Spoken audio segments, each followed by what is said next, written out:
بسم اللہ الرحمن الرحیم۔ السلام علیکم معزز سامعین، امید کرتی ہوں آپ سب خیریت سے ہوں گے۔ معزز سامعین، گرمی آنے والی ہے جس کی وجہ سے چہرے کا رنگ کافی بے رونق اور کالا پڑ جاتا ہے۔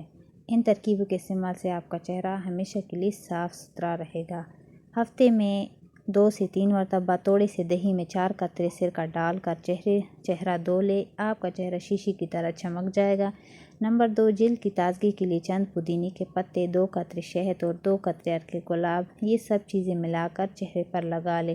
اس سے آپ کا چہرے کا رنگ صاف ہوگا۔ نمبر 3، اپٹن مختلف جڑی بوٹیوں کا مجموعہ ہے، اس کو لگانے سے چہرے کی تازگی بحال ہوتی ہے اور رنگت صاف ہوتی ہے۔ نمبر 4، 2 چائے کے چمچ پیسے ہوئے بادام میں 250 گرام گلاب کا پانی ایک بوتل میں اچھی طرح چھان کر رکھ لے۔ سونے سے پہلے روزانہ رات کو اسے چہرے پر لگا لے، اس سے آپ کی جلد صاف ہوگی اور آپ کا رنگ بھی گورا ہوگا۔ اللہ حافظ۔